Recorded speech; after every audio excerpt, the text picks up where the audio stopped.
Hello friends, তোমরা সবাই গরমে কেমন আছো? ভালো আছো তো সবাই? আজকে নিয়ে চলে এসেছি একটা মাছের ঝোলের রেসিপি। আজকে বানাবো কাতলা মাছের পাতলা ঝোল রেসিপি।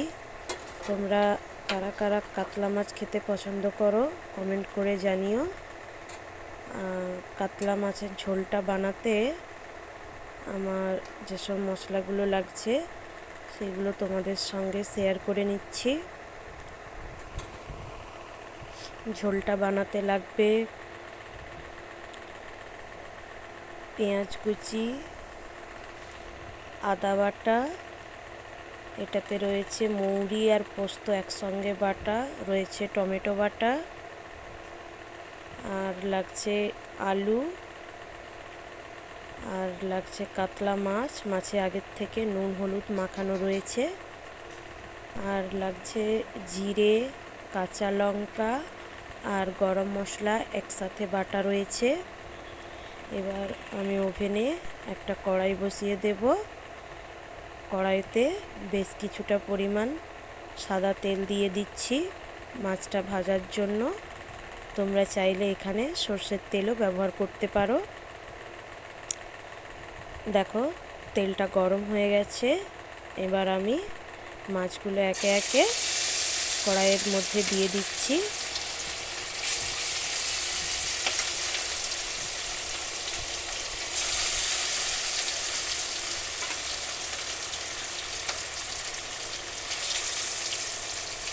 মাছগুলোকে দিয়ে তেলের সঙ্গে একটু ভালোভাবে মিশিয়ে নিতে হবে।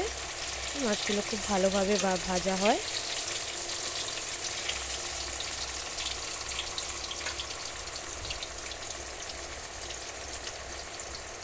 এই সময় গ্যাসের ফ্লেমটা একটু হাইতে রাখবে, না হলে মাছগুলো কড়াতে লেগে যেতে পারে, তখন মাছগুলো নষ্ট হয়ে যাবে।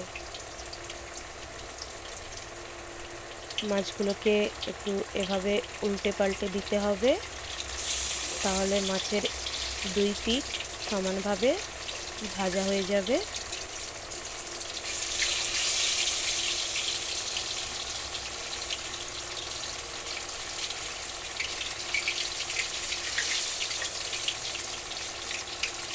দেখো এইভাবে করে উল্টে পাল্টে নিতে হবে।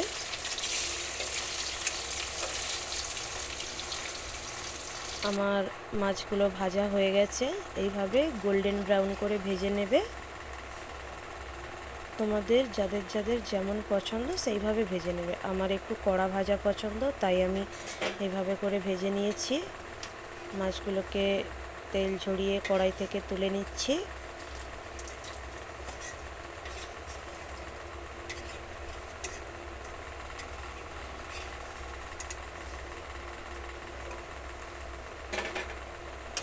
মাছগুলো আমার তোলা হয়ে গেছে। এবার বাকি মাছগুলো একইভাবে ভেজে নেব।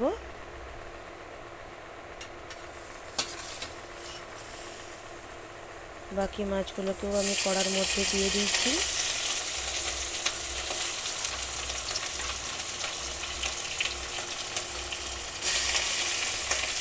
দেখো বন্ধুরা, মাছের মুড়োগুলো খুব খাচ্ছে, তাই আমি ওভেনের থেকে দূরে পালাচ্ছি। আমার বাকি মাছগুলোও ভাজা হয়ে গেছে। এই মাছগুলোকেও আগের মতোই উল্টে পাল্টে গোল্ডেন ব্রাউন করে ভেজে নিতে হবে। মাছগুলো ভাজা হয়ে গেছে। এবার আমি এগুলোকেও কড়াই থেকে তেল ঝরিয়ে তুলে নিচ্ছি প্লেটের মধ্যে।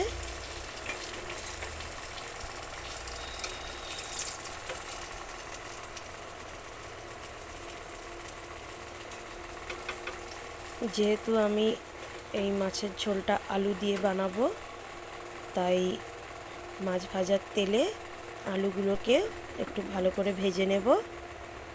তোমরা চাইলে আলুগুলো আগে সেদ্ধ করে নিতে পারো। আমি এখানে সেদ্ধ করিনি, আমি এখানে ওই মাছ ভাজার তেলেই আলুগুলোকে একটু ভেজে নিচ্ছি। আলু সেদ্ধ থেকে ভাজা আলুতে টেস্ট ভালো আসে, তাই আমি আলুগুলোকে একটু ভেজে নিচ্ছি। আলুগুলো কড়াইয়ের মধ্যে দিয়ে এভাবে করে একটু মিশিয়ে নেবে। আমার মেশানো হয়ে গেছে। দেখো আমার আলুগুলো এইভাবে গোল্ডেন করে ভাজা হয়ে গেছে। এবারে আমি আলুগুলোকে তেল ঝরিয়ে একটা বোলের মধ্যে তুলে নিচ্ছি।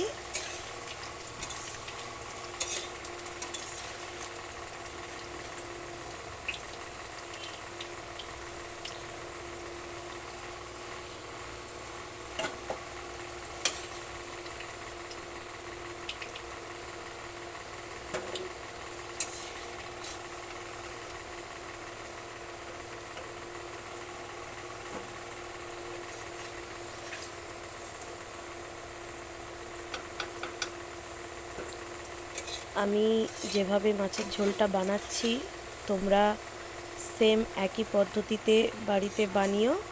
মাছের ঝোলটা খুব টেস্টি হয়। এই মাছের ঝোল থাকলে গরম গরম এক থালা ভাত নিমেষেই শেষ হয়ে যাবে।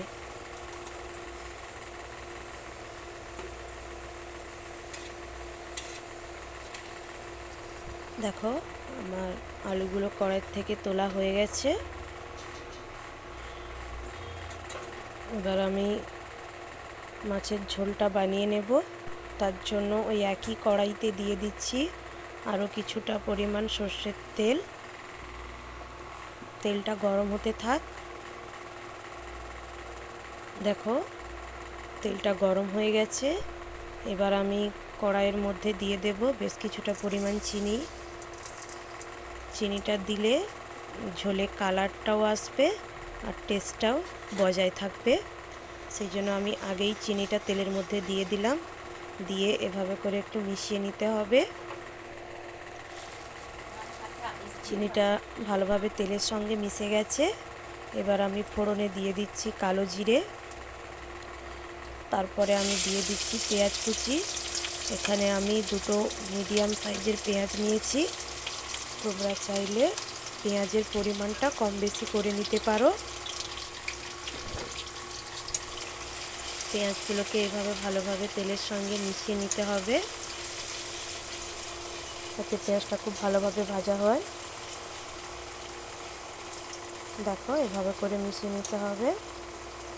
এবার আমি পেঁয়াজটা নরম করার জন্য দিয়ে দিচ্ছি অল্প পরিমাণ লবণ। লবণটা দেওয়ার কারণে পেঁয়াজের রসটা খুব তাড়াতাড়ি বেরিয়ে যাবে আর পেঁয়াজটাও খুব ভালোভাবে ভাজা হয়ে যাবে। লবণটা আমি মিশিয়ে দিয়েছি।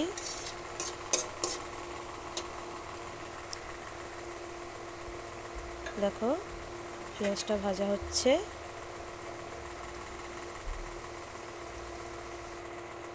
আমার পেঁয়াজটা ভাজা হয়ে গেছে।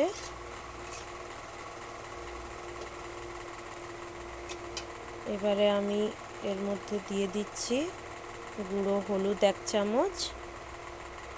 হলুদটাকে ভালোভাবে তেলের সঙ্গে মিশিয়ে নেব। আমি হলুদটা কেন আগে দিলাম জানো বন্ধুরা? কারণ আদা বাটা ডাইরেক্ট তেলের মধ্যে দিলে খুব ছিটকয়, তাই আমি আগে হলুদ গুঁড়োটা দিয়ে দিয়েছি। এরপর দিয়ে দিচ্ছি আদা বাটা।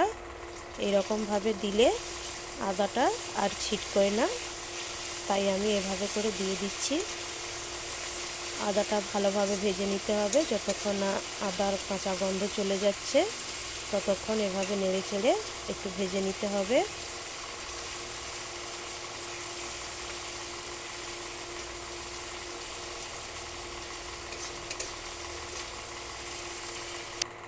দেখো আদাটা ভাজা হয়ে গেছে। এবার আমি এর মধ্যে দিয়ে দিচ্ছি বেটে রাখা টমেটো। টমেটো বাটাটা দিয়ে গ্যাসটা একটু হাই ফ্লেমে দিয়ে 2-3 মিনিট ধরে কষিয়ে নেবে, যতক্ষণ না টমেটোর কাঁচা গন্ধ চলে যাচ্ছে।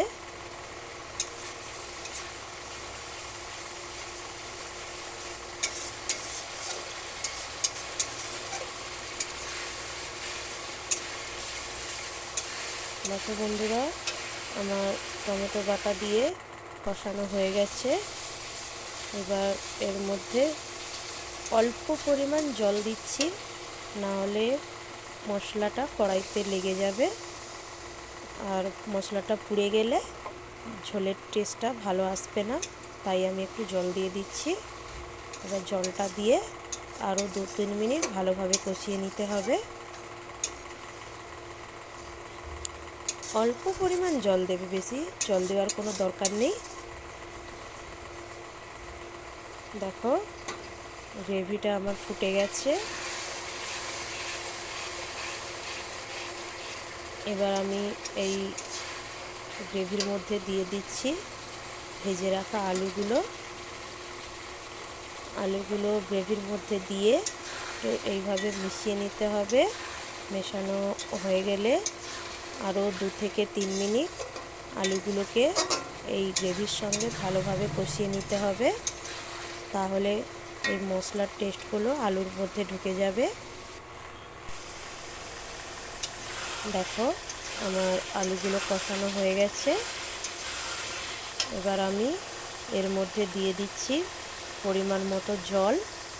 তোমরা যে যতটা ঝোল রাখতে চাও সেই পরিমাণ জল দিয়ে দেবে। তোমরা চাইলে এখানে গরম জলও ব্যবহার করতে পারো, আমি এখানে নর্মাল জল ব্যবহার করছি।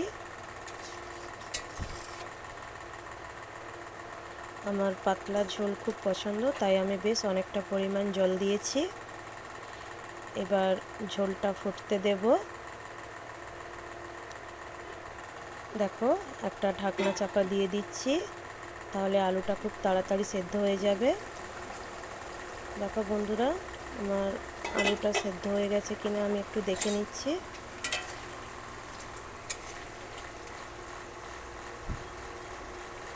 দেখো, দেখতে পাচ্ছ আলুটা সেদ্ধ হয়ে গেছে। এবার আমি এর মধ্যে কিছু মশলা দিয়ে দিচ্ছি। দিয়ে দিলাম বেটে রাখা পোস্ত আর মৌরি, আর সাথে দিয়ে দিচ্ছি জিরে, কাঁচা লঙ্কা আর গরম মশলা বাটা। মশলাগুলো দেওয়ার পরে ওই বাটি ধোয়া জলটাও দিয়ে দেব।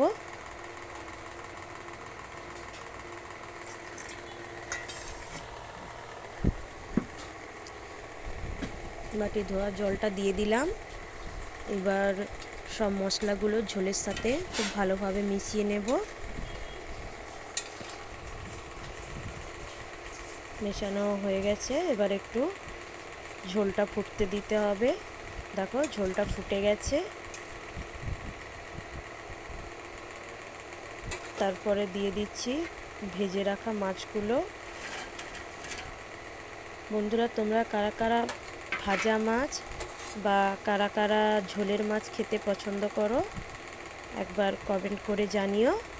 আর তোমরা কে কী মাছ খেতে পছন্দ করো সেটাও জানিও। এবার মাছগুলোকে একটু ঝোলের মধ্যে একটু উল্টে পাল্টে দিতে হবে, তাহলে এই ঝোলের মশলাগুলো মাছের মধ্যে খুব ভালোভাবে মিশে যাবে, তাহলে মাছের টেস্টটাও বেড়ে যাবে। দেখো বন্ধুরা, আমি এখানে কিন্তু কালারের জন্য কোনো ফুড কালার বা কোনো কাশ্মীরি রেড চিলি পাউডার দিইনি, শুধুমাত্র দিয়েছিলাম চিনি আর হলুদের গুঁড়ো। দেখো, তারপরে দিয়ে দিচ্ছি সামান্য লবণ, তোমরা তোমাদের স্বাদ অনুযায়ী দিয়ে নেবে। লবণটা দিয়ে আরও 2-3 মিনিট ফুটিয়ে নিতে হবে। আরও 2-3 মিনিট ফুটিয়ে গেলে আমার ঝোলটা রেডি হয়ে গেল। ভিডিওটি ভালো লাগলে লাইক সাবস্ক্রাইব